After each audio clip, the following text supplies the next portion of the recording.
Hey everybody, it's the Sweetest Vegan here to do my Draw My Life video. This tag is pretty old, but I didn't want to put my sad sack of a life story out there, but everybody else put theirs out there, so I'm going to do it. I was born May 14th, 1988 in Atlanta, Georgia to two people. We lived in a house. This is my grandparents' house, and it had crooked windows, if you could see that, and it was me. And I have an older sister, and she always had shorter hair than me. I guess that's why I drew her hair like that. I don't know what I was thinking. And those are my grandparents, the people who raised me, and these are my parents underneath the house, because that's how I think of them sometimes. Sadly, it's true. So yeah, my parents, my father. This is my father with a box top. I don't know why I draw him like that. He had a failed football career. He was drafted to the NFL, and then he was not drafted anymore. And it kind of sent his life into a tailspin, and he never really recovered from that.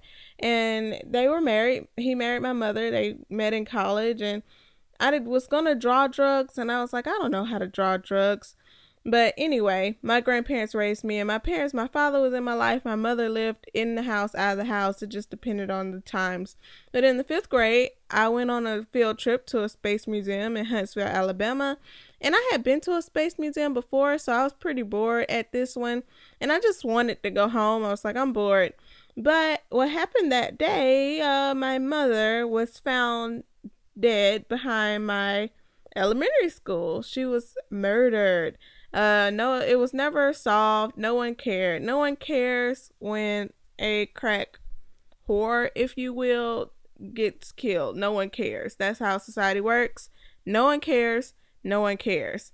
So life goes on, and I went to middle school, and my first middle school was a failing middle school, so I went to a different one. And it was the first time that I saw kids of college educated parents, like black kids from college educated parents, like in the real world, and just how advanced and how ahead your child can be from you having a college degree. So that was mind altering. I was like, wow, I can be better at life. So that was just a moment. And then I stopped going to camp, started watching a lot of TV, and ate a lot of hot dogs with my grandmother. I hated camp. I'm an introvert, and just kids all day in the sun was just not for me. But due to that, my cholesterol went up. So when I went to ninth grade, in high school, I started to run track, and that's my very bad impression of a track with a football field in the middle. And I ran cross country. I ran track 9th, 10th, and 11th grade, and cross country 10th, 11th, and 12th grade. And I ran summer track all of the years in between. So this is my podium stand of first, second, and third place. And then that's me never being on it. I came in last place in all of my track races, and I came in next to last place or near last place in most of my cross country races, just because more people run cross country at a time, like you run in a group. So I was able to beat a few people in cross country, but never in track. And so in summer track, it taught me that when you do things that other people don't want to do, you can still succeed, even if you're not that good at it. So I went to the national championship in the 1800. No, was it?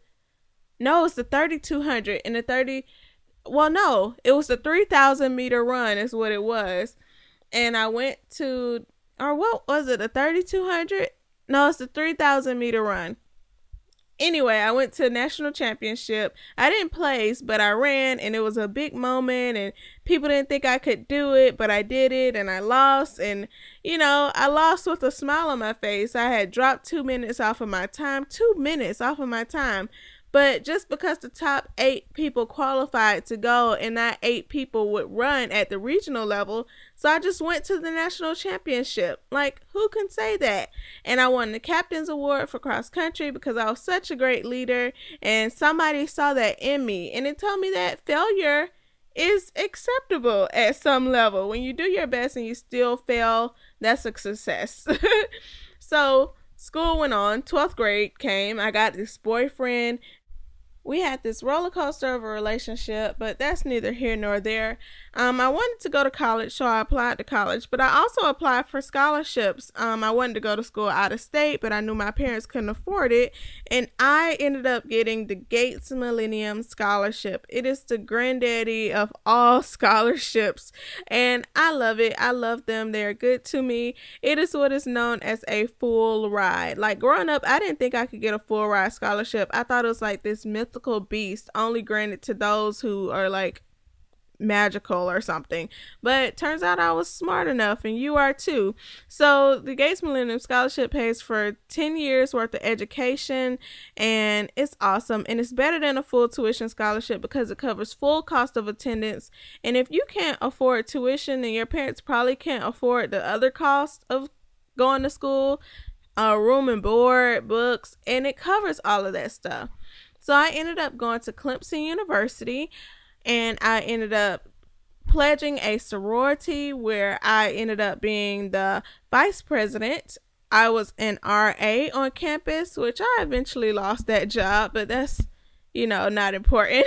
I had several part-time jobs in school. I worked at Target, Talbot, Sam Clubs, and a telemarketing firm. These are all at different times. I wasn't one of those mega students who like carried a full load and worked 10 jobs. No. That wasn't me. I had the quintessential college experience, sorority, school, RA, a couple of part-time jobs, and, I just did my thing. So this is the worst block M ever, but University of Michigan. I knew that I wanted a master's degree because everybody that I saw who was in the C-suite or was a chief executive officer at a hospital, which was my ultimate goal at the time, had a master's degree in either business or healthcare management, and University of Michigan has the #1 program in healthcare management. And in that department, they have a program called the Summer Enrichment Program, which they give you dorms, which is my first dorm experience. And I applied and I went there the summer after my sophomore year of school, and I did an internship, and it was awesome. So when I graduated, before my senior year of college, I applied to the University of Michigan School of Public Health, Department of Health Management and Policy, the #1 Department of Health Management and Policy, ranked by U.S. News and World Report, and I was accepted. My parents didn't really understand getting a master's degree. They thought, like, go to college. Everybody knows you need to go to college to be successful, and that was all they knew. It was like, master's degree? You're just being like crazy now. You need to work. So I differed, and I decided that I was going to pack up my car with my little dog, that's Buster the Corgi, and we were going to move to Michigan, and we did. So that was June of 2010. I had just graduated, and all I had was me and my dog and my laptop. School didn't start until September, so I spent a lot of time on YouTube. I was already a part of the natural hair community because I had cut all my hair off in September of 2009, so I made natural hair videos, but it wasn't enough, that community. It wasn't feeding me, so I wanted more.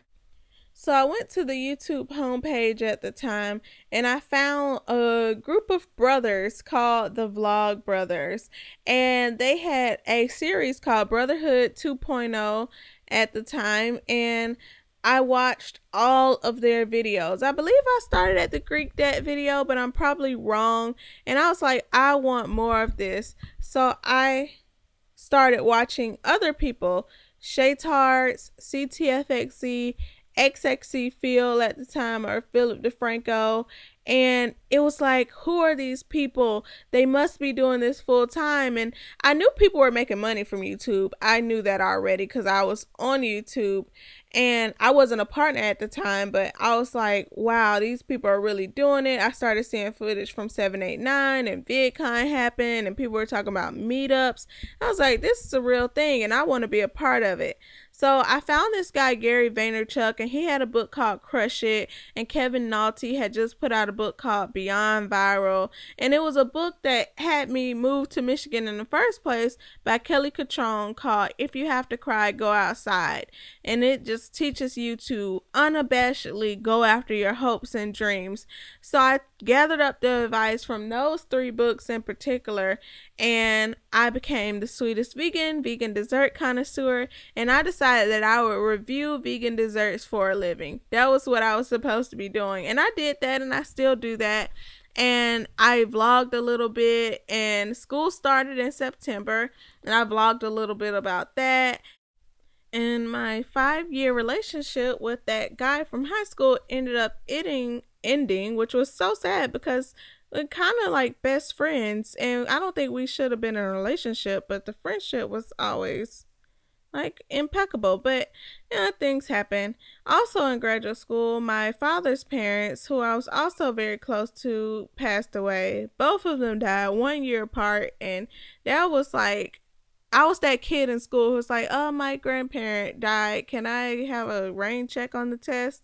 So that was hard to deal with. But throughout it all, I graduated, and this is probably the best picture I drew the entire video. But I got my master's degree, and I started to apply for jobs. I knew I wanted to work in healthcare communication, like advertising or marketing or public relations. I know all three of those are like, or four of those are totally different things, but they're kind of in the same department.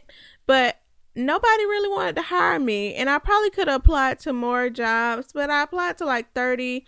And after that, I was just like, you know what, people are making their own way now. You should hire yourself. So I kept doing YouTube, and I had fun with that, and I really love YouTube. And more people, like, jobs are slim out here, and there are a lot of qualified applicants, and you can get a job if you want one. But if you have any entrepreneurial aspiration, just the tiniest tinkling, now is the time to try it. The internet is an amazing thing, and I just want to do more with my YouTube presence. I want to do more vlogging on student life and social media for the health and wellness industries and sectors. I want to do more desserts, and I want to post more to the takeout diet, and I want to do more reviews, which I've started to go back to doing reviews because I love to taste stuff. That's my passion, is tasting stuff. And so I hired myself, erase that, and I want a doctorate degree. I feel like it'll be that thing that I'll look back on and regret if I don't do it. So I love education. If you don't love school, like, I feel so bad because it was such a great time for me, and I just love everything about learning. So this is my draw my life. It's still me in the middle. I'm Tasha, the sweetest vegan. I still have my dog. I'm still single. I wasn't on the market this past year. I have done some dating in the past, but I should do things that people who want to date do, like leave my house. That would be step number 1. So I'm going to work on leaving my house and going to social gatherings more in my next year of life. My sister's my friend. She lives here in Atlanta with me, and I still have my grandparents, and my father is in my life, but he lives in Miami now. When his father died, he moved to Miami with his mother. But now I just feel this pressure to become successful really soon so that my parents and grandparents can enjoy the fruits of my labor before they all check out, and they can see me, be successful. And that's my life. Thanks for watching. Bye.